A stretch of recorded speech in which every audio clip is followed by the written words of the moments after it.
honors, even internationally. All of this following receiving a master's degree at our local Northwestern University. He is, I think would be fair to say, the world's foremost authority on Chicago neighborhoods and Chicagoland. And I think we have all seen him one time or another at least on Channel 11. Everyone, please, if you would, give a warm welcome to North Shore native Geoffrey Baer.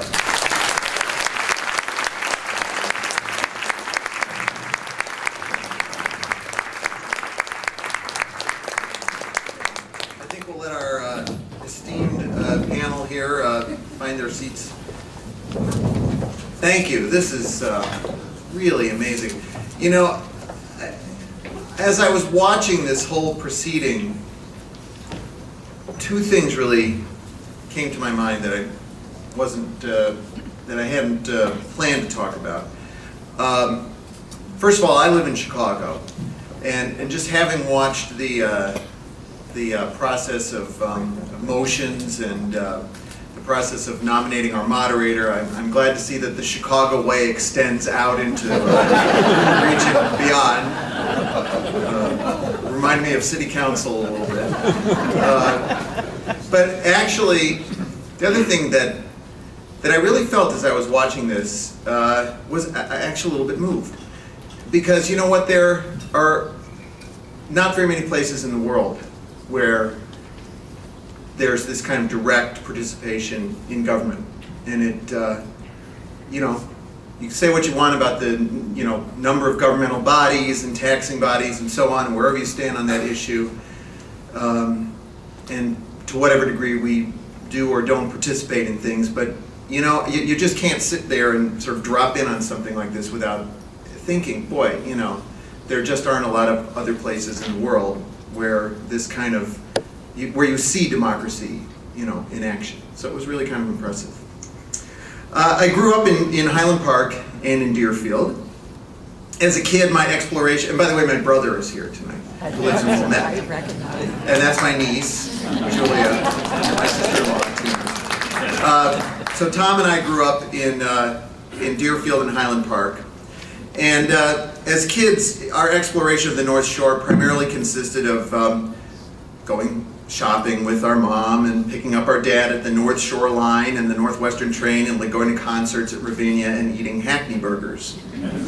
But out behind our house, about a half a block away, was the woods. And in the woods was the creek, which we were told was one of the north branches of the Chicago River, even though we really found that very hard to believe. And also in the woods was the Indian Trail Tree. And we even moved in at a time early enough in the development of Deerfield that you could actually go around and find arrowheads every now and then back in the woods. And obviously this gave me the notion that there was something on the North Shore before strike and spare bowling lanes and the Eden's Theater. So when I decided to make a documentary about the North Shore, I suspected that I would learn a lot, and I really did. As I studied the whole history of the Chicago region for these programs that I do for Channel 11, one date kept coming up again and again and again, and that was 1833, 1833, 1833. This was 1 year after the Black Hawk War ended, with the U.S. Army brutally putting down the last Native American resistance to white settlement. And in 1833, the Potawatomi and other local tribes ceded all of their remaining lands in Illinois to the U.S. government and agreed to move west of the Mississippi. So the fact that you held your first township meeting in 1850, okay, really means that, you know, this was very early in the game, and that the establishment of this township was really part of the huge flood of settlement that poured into the region when the Native Americans were kicked out. It's amazing to think that this body was formed that early in the region's history. So I actually started thinking about it, and I decided, I wondered, you know, what else was going on in 1850. I hope you didn't do this at your last meeting, maybe you did. So I did a little research. Anybody know who the president was when your first town meeting was held? It was Zachary Taylor. But less than a month later, he died after only 1 year in office, and he was succeeded by Who said that? Millard Fillmore, your moderator. He was president for 16 months, but who's counting? He was president for 16 months, but who's counting? Abraham Lincoln was 41. He had finished his one term as a congressman, and he was 10 years away from being president. The Civil War started 150 years ago today.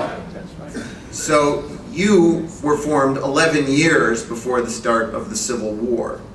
Mark Twain was 14, Johannes Brahms was 16, Nathaniel Hawthorne wrote that new novel, The Scarlet Letter, that year. Jane Eyre had been written 3 years earlier. And very significantly for your township, in 1848, a big revolt failed in Germany, which led to a mass exodus of Germans, many of whom came to the United States and some of whom settled here and named this township for their home back in the old country, Trier.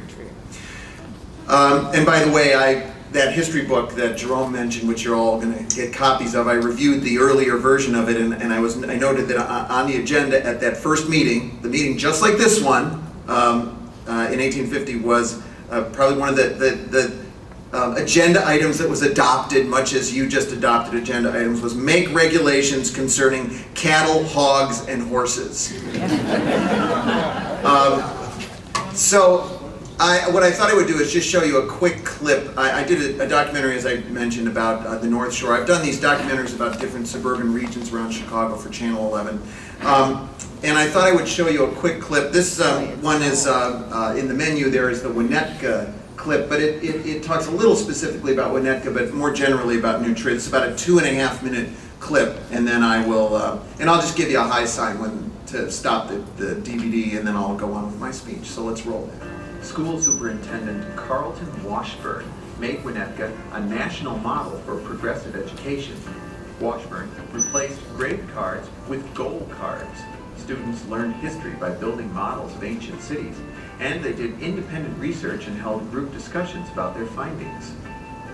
In 1940, Washburn got a chance to design a school building as innovative as his ideas. He hired Perkins, Wheeler, and Will, who worked with the acclaimed architects Eliel and Eero Saarinen to design Crow Island School. Each room was flooded with light and painted a different color so kids couldn't get lost. Everything was kid-sized: furniture, blackboards, door handles. Each room had a bathroom and a private exit to an outdoor courtyard. The building influenced school design all across the country. Out behind Crow Island School, you'll find the world's first jungle gym. Once again, Carlton Washburn had something to do with it.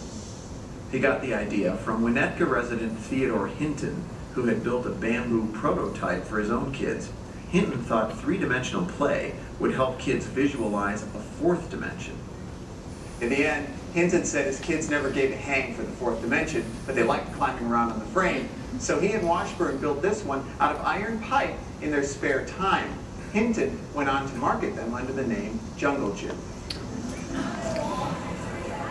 Of all the great public schools in Winnetka and on the North Shore, probably none is more famous than New Trier Township High School, built in 1901.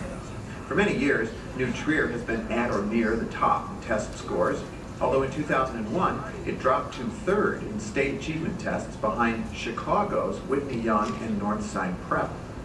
New Trier's athletes and teams have racked up 77 state titles, more than any other school, and the music department has won top honors from Downbeat Magazine and Grammy Awards. Famous alums include Charlton Heston, Rock Hudson, Anne Margaret, and Donald Rumsfeld.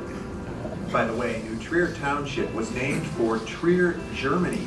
Many of this area's first settlers were farmers from that region, like the Schmidt family from Koblenz, who built Winnetka's very first house in the 1830s on a site that was once a Potawatomi village and is today the 9th green of the Indian Hills Country Club. The house was moved here to Tower Road in 1917. Schmidt descendants continued living in it until the last one died in 2001. The house now belongs to the Winnetka Historical Society. And so